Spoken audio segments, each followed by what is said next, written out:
আসসালামু আলাইকুম প্রিয় শিক্ষার্থীরা। তো এই ভিডিওর মাধ্যমে তোমাদের জানাবো যে তোমরা যারা 24 সালে এসএসসি পরীক্ষা দিয়েছো তোমাদের কলেজ ভর্তির কার্যক্রমটা শুরু হচ্ছে। তো বিষয়টা হচ্ছে যে কলেজ ভর্তির আগে তোমাদের অবশ্যই সতর্ক থাকতে হবে।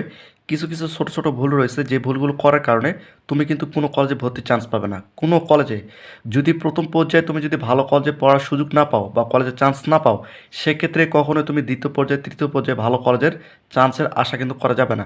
প্রথম পর্যায়ে তোমাদের সুযোগ রয়েছে ভালো কলেজে ভর্তি হওয়ার জন্য।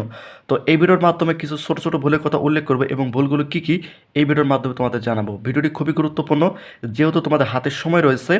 তোমাদের অবশ্যই সঠিক নিয়মে একাদশ শ্রেণীতে কলেজে ভর্তির জন্য আবেদন করতে হবে এবং তুমি যে এসএসসি পরীক্ষা কত পয়েন্ট পেয়েছো সেই পয়েন্ট অনুযায়ী কীভাবে তোমরা কলেজে ভর্তির সুযোগ পাবে বা কীভাবে বা কোন কলেজগুলোতে তোমরা ভর্তির জন্য আবেদন করবে এই ভিডিওর মাধ্যমে তোমাদের বিস্তারিত জানাবো। তোমরা এখানে দেখতে পাচ্ছ। তো এই ভিডিওটি যদি সম্পূর্ণ দেখো তাহলে তোমরা খুব সহজেই বিষয়গুলো বুঝতে পারবে। তো তোমাদের ভর্তি হচ্ছে, কলেজ ভর্তি হচ্ছে 2024-2025 শিক্ষাবর্ষ। তোমরা এখানে দেখো তোমাদের মধ্যে অনেক শিক্ষার্থী কিন্তু এসএসসি পরীক্ষায় 2 পয়েন্ট পেয়েছে, অনেকে 3 পয়েন্ট পেয়েছে, অনেকেই 3.50 পেয়েছে, অনেকে 4 পয়েন্ট পেয়েছে, অনেকে 4.50 পেয়েছে, অনেকেই 5 পয়েন্ট বা এ প্লাস পেয়েছে। তো এই পয়েন্টগুলো তোমাদের মধ্যে অনেক শিক্ষার্থী পেয়েছে। এই পয়েন্ট অনুযায়ী তোমরা কোন কোন কলেজগুলোতে ভর্তির জন্য আবেদন করতে পারবে বা ভর্তির সুযোগ পাবে, তো এই ভিডিওর মাধ্যমে এই বিষয়গুলো উল্লেখ করবো। কারণ তোমরা যখন একাদশ শ্রেণীতে ভর্তির আবেদন করবে এই পয়েন্টের ভুলের কারণে তোমরা কিন্তু কোনো কলেজে পড়ার সুযোগ পাবে না। তো ভিডিওটি অবশ্যই তোমরা মনোযোগ সহকারে দেখো। এখানে আমি তোমাদের বোঝানোর ক্ষেত্রে দুইটা বিষয় তুলে ধরছি, একটা হচ্ছে ঢাকা কলেজ আর একটা হচ্ছে অন্য কলেজ। ঢাকা কলেজে ভর্তি হওয়ার জন্য বিজ্ঞান, মানবিক এবং ব্যবসায়িক শাখায় ভর্তি হওয়ার জন্য কত জিপিএ পয়েন্ট নির্ধারণ করছে দেখো। বিজ্ঞান বিভাগে ভর্তি হওয়ার জন্য 5 পয়েন্ট নির্ধারণ করছে এবং মানবিকে ভর্তি হওয়ার জন্য 4.50 নির্ধারণ করছে এবং ব্যবসায়িকে ভর্তি হওয়ার জন্য 4.75 নির্ধারণ করছে। এখন তুমি যদি ঢাকা কলেজে বিজ্ঞান বিভাগে ভর্তি হতে চাও সেক্ষেত্রে অবশ্যই তোমাদের 5 পয়েন্ট লাগবে। আর যদি মানবিকে ভর্তি হতে চাও অবশ্যই তোমাদের 4.50 লাগবে। আর ব্যবসায়িকে ভর্তি হতে চাইলে অবশ্যই তোমাদের 5 পয়েন্ট লাগবে। তাহলে কিন্তু তোমরা ঢাকা কলেজে বিজ্ঞান, মানবিক এবং ব্যবসায়িক শাখায় কলেজে ভর্তির জন্য আবেদন করতে পারবে। এখন বিষয়টা হচ্ছে যে এখানে যে ভুলগুলো করা যাবে না সেটা তোমাদের একটু পরিষ্কার করে দেয়।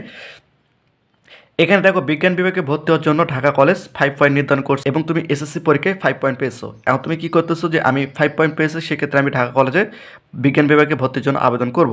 তুমি কিন্তু আবেদন করতে পারবে কিন্তু ওই কলেজে পড়ার সুযোগ তুমি নাও পেতে পারো। বা তুমি মনে করতেছো যে আমি এসএসসি পরীক্ষায় 5 পয়েন্ট পেয়েছি, সেক্ষেত্রে আমি ঢাকা কলেজের বিজ্ঞান বিভাগে ভর্তির জন্য আবেদন করব।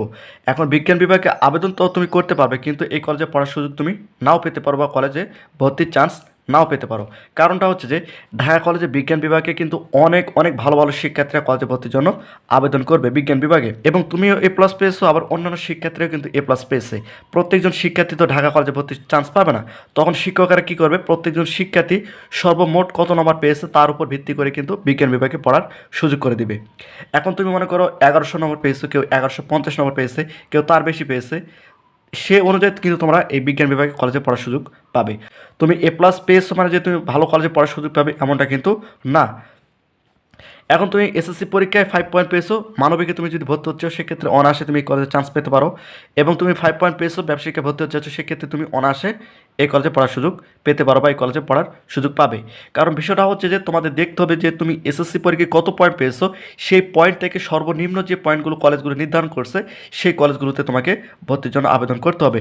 এখন এখানে দেখো অন্যান্য কলেজের ক্ষেত্রে তোমাদের একটু পরিষ্কার করে দেয়।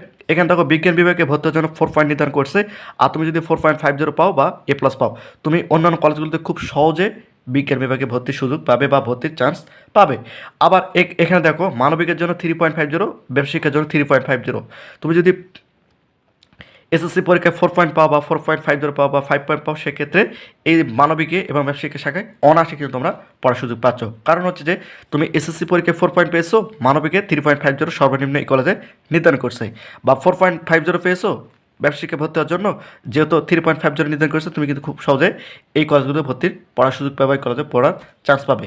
এই বিষয়গুলো লক্ষ্য রেখে কিন্তু তোমাদের একাদশ শ্রেণীতে বা কলেজে ভর্তির আবেদন করতে হবে। তুমি এসএসসি পরীক্ষায় যে নম্বরটা পেয়েছো বা যে পয়েন্টটা পেয়েছো তার থেকে কম যে পয়েন্টটা কলেজগুলো নির্ধারণ করছে বা ভর্তির সুযোগ করে দিয়েছে বা নির্ধারণ করছে সেই কলেজগুলোতে তোমাদের আবেদন করতে হবে। আমি সর্বমোট তোমাদের একটু পরিষ্কার করে দেই। তুমি এসএসসি পরীক্ষায় যদি 4 পয়েন্ট পাও তোমাকে দেখতে হবে কোন কলেজগুলো 3.50 সর্বনিম্ন নির্ধারণ করে রাখছে, সেই ধরনের কলেজগুলোতে তোমাকে চান্স নিতে হবে, সেই কলেজগুলোতে ভর্তির জন্য আবেদন করতে হবে। তাহলে কিন্তু খুব সহজে সেই কলেজগুলোতে পড়ার সুযোগ কিন্তু তুমি পাবে। তো এই ভুলগুলো না করে তোমরা যদি একাদশ শ্রেণীতে ভর্তির আবেদন করো তাহলে খুব সহজে তোমরা কিন্তু সেই কলেজগুলোতে পড়ার চান্স পাবে। তো প্রতিনিয়ত শিক্ষামূলক খুঁটিনাটি আপডেট ভিডিও পেতে অবশ্যই চ্যানেলটিকে সাবস্ক্রাইব করে রাখো।